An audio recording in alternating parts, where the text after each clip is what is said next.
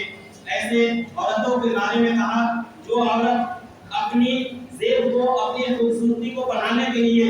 اگر اپنی خود غور کرے کہ جو عورت، جو لڑکی اپنی خوبصورتی کو بڑھانے کے لیے اگر مصنوعی بال لگواتی ہے، یعنی ریڈی میڈ بال جو مارکیٹ میں دستیاب ہے، جو مارکیٹ میں بک رہا ہے، اس کو لگا کر شوق سے اگر بال گر گیا ہے یا بال کم ہے یا بال چھوٹا ہے تو اس کی وجہ سے اگر کوئی عورت ایسا کام کرتی ہے تو اس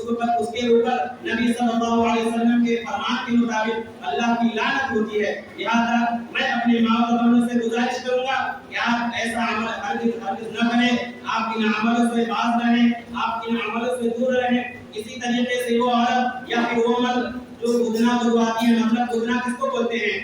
جو انسان اپنے بدن کے اوپر، بدن کے کسی بھی حصے میں اگر وہ اسٹیچو بنواتا ہے یا وہ دھبا بدنما داغ جو اسلام نے منع کیا ہے اگر وہ اس کو لگوا لیتا ہے جو کالے کلر کا ہوتا ہے، اگر عورت کرتی ہو تب یا مرد کرتا ہو تب یا کرنے والا یا اس کو کرانے والا الغرض کوئی بھی ہو، اس کے اوپر اللہ رب العالمین کی طرف سے لعنت برستی ہے۔ اسی طریقے سے وہ عورت جو اپنی خوبصورتی کے لیے، جو اپنی ظاہری کو ظاہر طور پر اپنے آپ کو بہتر اور خوبصورت دکھانے کے لیے اپنے زیب و زینت کو آشکار کرتی ہیں اور اپنے دانتوں کو بنواتی ہیں، دانتوں کو بنوانے سے مراد یہ ہے کہ قدرت نے، اللہ رب العالمین نے ہر انسان کے اندر یہ جو دانت بنایا ہے اس سے ہم اور آپ اپنا کام کرتے ہیں، کھانے پینے میں یہ کام آتا ہے، لیکن کوئی انسان اگر ہے جس کا دانت ایک دانت دوسرے پہ چڑھا ہوا ہے، اچھا نہیں لگ رہا ہے، اس کو اچھا لگنے کے لیے یا پھر اس کے اندر بھی اسپیس لانے کے لیے جگہ بنا دیا جاتا ہے، ایسی عورتوں کے اوپر اللہ کے نبی صلی اللہ علیہ وسلم نے کہا کہ لعنت ہوتی ہے۔ اسی طریقے سے وہ عورت جو کسی وجہ سے اپنے شوہر سے طلب کلامی کا معاملہ ہو یا انبن ہو گیا ہو، وہ کوئی معاملہ گزر گیا ہو اور اگر اپنے شوہر سے ناراض ہو کر، اگر کوئی عورت اپنے شوہر سے ناراض ہو کر، اپنے خاوند سے ناراض ہو کر رات گزارتی ہے اور اس کا خاوند اس سے اسی طریقے سے صبح کر لیتا ہے، وہ ناراض ہے، وہ غصے میں ہے، لیکن عورت بھی اسی طرح کر لیتی ہے، تو پھر اللہ کے نبی صلی اللہ علیہ وسلم کے فرمان کے مطابق اس عورت پہ اللہ کی لعنت ہوتی ہے، حتی یہاں تک کہ وہ صبح گزر جائے یا صبح ہونے سے پہلے وہ رجوع کر لے۔ لہذا میں اپنے خواتین اسلام سے گزارش کروں گا، یہ چند ایسے کام ہیں جن کا تعلق آپ سے ہے، یہ چند ایسے کام ہیں جن کا تعلق عورتوں سے ہے، لڑکیوں سے ہے اور جن میں مرد بھی شامل ہے۔ اسی طریقے سے مصنوعی بال کے تعلق سے میں یہ واضح کر دوں کہ جو لوگ قدرتی طور پہ اگر بال گر گیا تو آپ شوق سے اس کا دوا کرا سکتے ہیں، آپ شوق سے اس کی دوا کرا سکتے ہیں، اس کو لانے کے لیے جو طریقہ جائز ہے ان طریقوں کو اپنا سکتے ہیں، لیکن اس سے ہٹ کر کوئی دوسرا راستہ اختیار کر لینا جس کی وجہ سے کسی کو دھوکہ دینے کا معاملہ آ جائے تو اس کو اسلام نے منع کیا ہے۔ آپ اگر دوا استعمال کرنا چاہیں تو دوا استعمال کر سکتے ہیں، کوئی غلط اور نقصان کی بات نہیں ہے۔ اسی طریقے سے اللہ کے نبی صلی اللہ علیہ وسلم نے کہا لعن اللہ من ذبح لغیر اللہ، کہ جو اللہ رب العالمین کے علاوہ کسی دوسرے کے نام پہ ذبیحہ کرتے ہیں، جانور کو ذبح کرتے ہیں، اس کے اوپر اللہ رب العالمین کی لعنت ہوتی ہے۔ اسی طریقے سے اللہ رب العالمین کی لعنت ہوتی ہے، لعن اللہ الخمر، شراب پینے والوں پر، وشاربها وساقيها وباعها ومبتاعها، اسی طریقے سے شراب پینے والا، پلانے والا یا اس کو بیچنے والا یا اس کو خریدنے والا یا اس کو نچوڑنے والا یا جس کے لیے قاصد درخت کے اوپر سے نچوڑ کر لاتا ہے یا اس کو اپنی دکان کرائے پہ دینے والا یا اسی طریقے سے اس کے یہاں کام کرنے والا یا اسی طریقے سے کسی معاملے میں اس کے بیچ آ کر گواہی دینے والا، الغرض یہ کہ شراب کے معاملے میں اسلام نے حد بندی یہ کی ہے کہ اس کو الخبائث سے نام دیا ہے کہ یہ خبیث ترین چیز ہے، تو باست کا جرم یہاں سے ہوتا ہے۔ لہذا اس ناحیے سے آپ اس کو دیکھیے کہ جب ایک انسان شراب پیتا ہے اور اس کا عادی بن جاتا ہے تو اس کا اپنا نقصان یہ دنیاوی اعتبار سے بہت زیادہ ہے، اور اخروی اعتبار سے اس کا نقصان یہ ہے کہ اللہ رب العالمین ایسے لوگوں پر، شرابیوں پر رحمت نازل نہیں کرتا۔ رحمت کی نگاہ سے اللہ رب العالمین ایسے لوگوں کو نہیں دیکھتا ہے۔ یہ ایک کوئی عام اور معمولی بات نہیں ہے، یہ بڑا افسوس اور تعجب ہوتا ہے، خاص طور سے دو معاملے میں کہ جب ایک مسلمان ہے، مسلمان گھرانے میں پیدا ہوا، بچہ سے بڑا ہو گیا، جوان ہو گیا، اب جوان سے ادھیڑ ہو گیا، ادھیڑ سے اب بوڑھا ہو رہا ہے، ادھیڑ سے اب بوڑھا ہو رہا ہے، اس کو اپنے بارے میں سوچنا چاہیے۔ انسان کی زندگی دن بدن ایک ایک دن اس کی اپنی زندگی جو متعین ہے اس میں سے کم ہو رہی ہے اس کی زندگی، اور انسان دن بدن قدم بڑھاتا جا رہا ہے آخرت کی طرف، دنیا کو پیچھے چھوڑ رہا ہے، آخرت کی طرف بڑھ رہا ہے، اس کا قدم آخرت کی طرف بڑھ رہا ہے، وہ آخرت کی طرف جا رہا ہے، گامزن اسی طرف ہے، لیکن اس کے باوجود ان کے دماغ میں یہ بات سمجھ میں نہیں آتی یہ کام ایک حرام ہے، دوسرے یہ کہ اللہ کی لعنت ہوتی ہے، تیسرے یہ کہ اپنا مال نقصان ہوتا ہے، چوتھا یہ کہ جسم کے اوپر نقصان اور اثر پڑتا ہے، اور اس کے علاوہ سماج اور معاشرے میں ان لوگوں کو کوئی عزت نہیں ہوتی۔